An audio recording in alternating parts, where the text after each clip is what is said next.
It's been well over a year and we're finally here. NASCAR in 2311 with Front Row, their lawsuit is in session. NASCAR has reached the finale and the big question is, who wins? What comes out of this? Well, let's jump into it. What if one of the sides ends up winning, or at least majority winning? Because from the sounds of it, we're probably not going to have a all-out winner that is definitive, more that maybe a lean more one side than the other. If NASCAR wins, well, then this would keep stuff the most normal per se, or at least the status quo would be kept the same. It's been proven that the France family with NASCAR is a monopoly from what it sounds like, at least what Judge Bell was saying, but it doesn't mean that they were illegally using that power, which would invoke the Sherman Act like we've talked about throughout. And assuming that this is the way that, for the most part, the trial goes, it would seem that there would probably not be as many big changes to the course that NASCAR is already on. Assumingly, there would be no permanent charters for the teams at this moment, though NASCAR has started leaning more that direction, but it wouldn't be in the way that is just evergreen forever on it. The business model would keep basically the same as it is now, especially with monetary payouts and such. The biggest change is that maybe long-term, especially if the charters are not reinstated or renegotiated for 2311 and Front Row, that they would assumingly be out of business or definitely at a diminished rate to what they are now. They currently have no charters, but who knows what this could all come out to give them. Without charters, the business changes and they likely go out of business. From a structural stance, NASCAR stays mostly the same, but the fans, they wouldn't maybe see too much different right off the bat, other than the court of public opinion has swayed even further from the France family and NASCAR's corner. And that might be long-term ramifications when it comes to how they view them, and maybe if fans get turned off from what they see and what not. But that's just one side of it. What if the teams get their way for the most part? If the teams win for the most part, then I think things will change a bit. For instance, permanent charters, I think, would definitely be something more on the table. Even though this isn't about charters, there would have to be some kind of changes and concessions, and it would probably reset the table in a lot of ways. Payout changes could be possible also, but the big ones is that NASCAR itself might structurally change.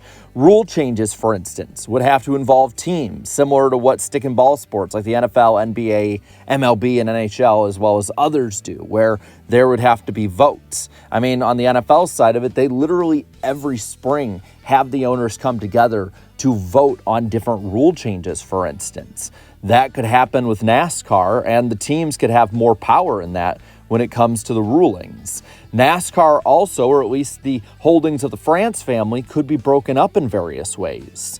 They could be viewed as a monopoly abusing their power illegally, and the judge has already said, again, that they have a bit of a monopoly. So you look at them and what they hold over. They hold over NASCAR. They hold over basically ARCA at this point. ISC is part of what they hold, and maybe that's part of it. They could sell off some of the tracks that ISC has, like Daytona, Talladega, Darlington, Martinsville, or roughly any of the dozen tracks or so that they have.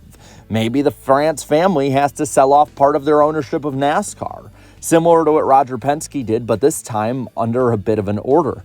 There could be changes in other ways that continuously would take power away from the current structure that the France family has built. And in that regard, this is where we could see huge changes from the get-go in 26 and beyond. Now, these two results, whether it be NASCAR winning for the most part or the teams winning for the most part, are on two vastly opposing ends of the spectrum.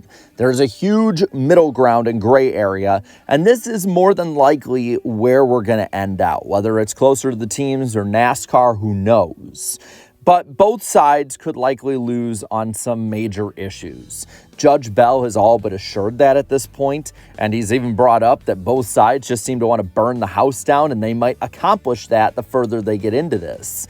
Teams might lose out on charters. NASCAR could change whatever they want depending on which way it sways, and this could happen regardless, especially for the two teams involved. It could be appealed. Hell, there's even talk that if they both want to push it both ways, this could go as far as the Supreme Court. And at that point, NASCAR is going to be front and center on the biggest stage and not in the ways that they want. So there is all over the place options for how this thing can end out. Nobody is sure right now. And that's the part I want to keep reminding people of. Nobody really knows which way this is going to go and how it's going to swing. If they say they do, they're lying. Judge Bell is probably the only one that has the full-on knowledge that it could go one way or the other, and this is how it's seeming going in. Right now, the best option for both sides would be a settlement, and it can happen at any point during the trial, though it is seeming less and less likely. As I'm recording this right now, they're about to choose the jurors that are going to be on this trial. It's real at this point. And this is the most important moment, I think, in NASCAR's recent history, at least since 2001, so the last 25 years or so, because it could swing the sport in so many ways, whether it be the payouts, whether it be the power involved with it, who owns tracks, who owns pieces of NASCAR. All of these long-term could either from this trial or as an effect of this trial change hands in major ways. This is a level in an area that NASCAR has never seen before. NASCAR is standing their ground, as they should, but they have done this for nearly 80 years with the same playbook, and to their credit, it's worked. But now they have met what seems to be their match. They have owners against them now that have the money to fight back long-term against them and outlast them even. The sport is going to change one way or another, whether it's visible right off the bat at Daytona in 2026, or if it takes all the way until the new TV deal in 2032 because of legal fees and the money NASCAR will be in the hole with. It is going to change the sport. And with it too, you're seeing the best of the best go at it when it comes to the courtroom as well. These guys that NASCAR and the teams have hired are like the Petty and Pearson, the Gordon and Earnhardts. They're going to be the ones who are the top of their field. So this could go each way because they're at the top of their game. Again, settlement can happen at any point, and it probably should for both sides, but I doubt that it will, at least from the knowledge we have now. Now, before we exit out, I do want to say that credit needs to be given to those on the ground at the scene today and further on into this trial that should last about 10 to 12 days. At least before Christmas it should be done, according to Judge Bell.